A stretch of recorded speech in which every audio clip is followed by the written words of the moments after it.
Good afternoon, ladies and gentlemen, and welcome back once again to the Aura News broadcast. I'm Daniel Cook, your host for the English News Edition, 6 days a week at 6 p.m. right here on Aura News.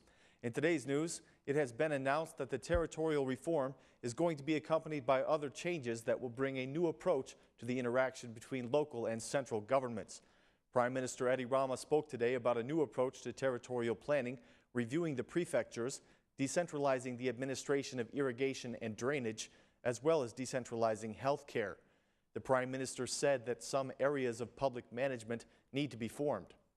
We are the only country in Europe where the national roads are like the corridors of a warehouse, he said. We can tell the difference the moment that we cross over the borders. The communes and the municipalities have given permission for illegal buildings, and no one has been punished for this. We need a new approach to city planning and government interaction. We should not continue with the old method of planning, said Prime Minister Rama. We need to review the prefectures, he went on. There are some institutions in Albania which need to completely change. We are not in the time of Napoleon in France, where there were prefectures, but they were created by people who supported his approach.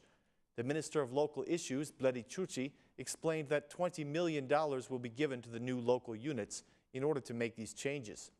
The Minister of Finances said that implementing the new territorial reform will save $50 million in the state budget.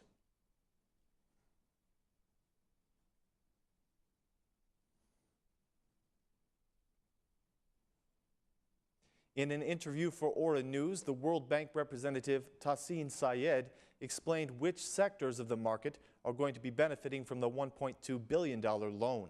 She said that the energy sector will be the primary beneficiary and that the loan will be given when the Albanian government meets the conditions that have been set.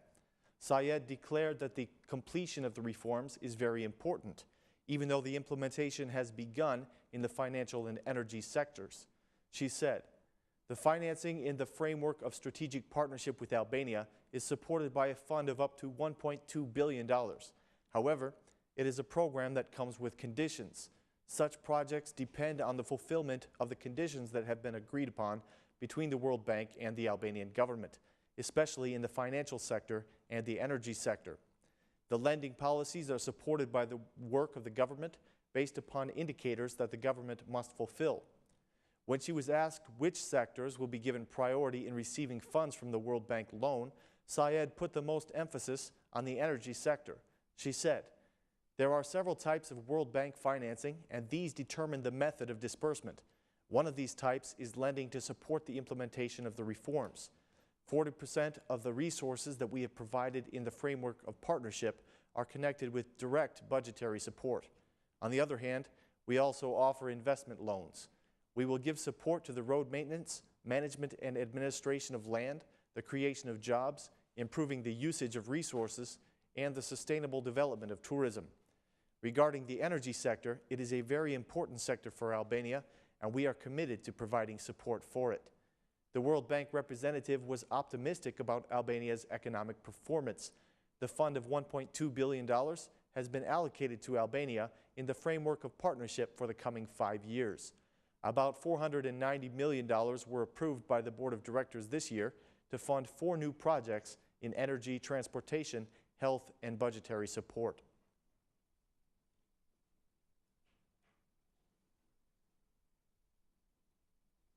A recent statement by the Minister of Energy indicated that the citizens of Shkodra will be compensated for the floods this past year in the form of forgiveness for their unpaid energy bills. However, the citizens are expressing the belief that this is only an electoral promise and that there is no weight behind it. According to them, Minister Gjiknuri did not clarify whether he was talking about the forgiveness of their energy arrears or simply the payment of their current bills.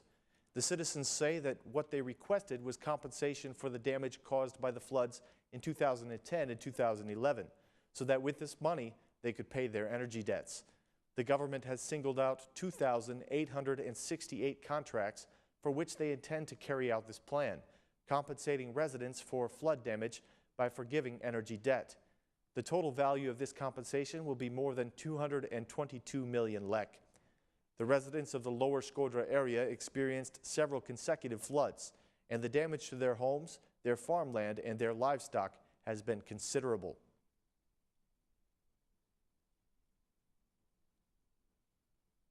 The government has decided to establish a minimum price at which shops can be leased. On June 3rd, the Council of Ministers adopted a formula for determining how this minimum lease will be set. In paragraph 2 of the new regulation, it is noted that the rent may not be lower than specified by this formula. The line reads, "The monthly minimum value per square meter of leased property must be equal to 0.3% of its sale price. In other words, the minimum cost of the shop rentals will vary depending on the relative value of the shop, including its location and selling price, according to a list that is now legally defined." The new government regulation obligates the city notaries to send a list of lease contracts to the regional tax directories before July 15th. The tax experts explain that the minimum threshold for leases is a necessary measure in order to formalize the market. Setting this price is expected to increase the revenue for the state budget. All those who draw income from the rental shops will pay 15% of their rental income in taxes.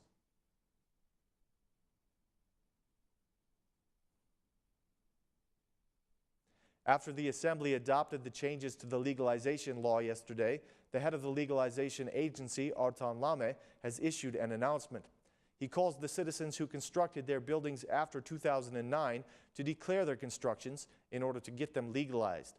The Parliament did not approve the amnesty for the legalizations after 2009, but the head of the agency claims that this will not be a problem. Under the new law, an estimated 50,000 buildings will be legalized.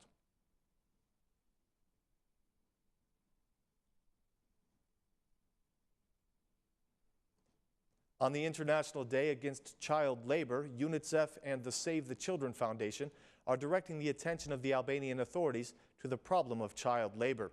Even though the number of children in the workforce has reportedly declined over the last decade, child labor remains a global challenge, and Albania is no exception. According to INSTAT report from 2012, 57,000 children in Albania are working. 8.2% of these kids are between the ages of 5 and 17 years old. Children between the ages of 5 and 13 years old make up 28.5% of the working children, and 80% of the child labor force is working unpaid in the agricultural industry. The study also reports 2,500 street children in Albania. These children are engaged in hazardous work, primarily begging on the streets or washing car windows. Children who work on the streets drop out of school in most cases.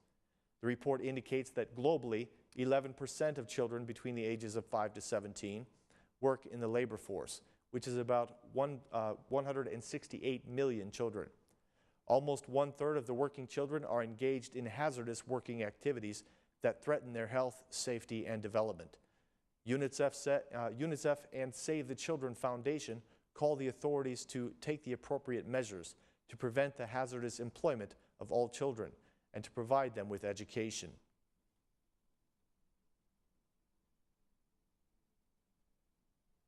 Thank you for choosing Aura News as your source for English updates. Please join us again tomorrow at the same time. Have a great night.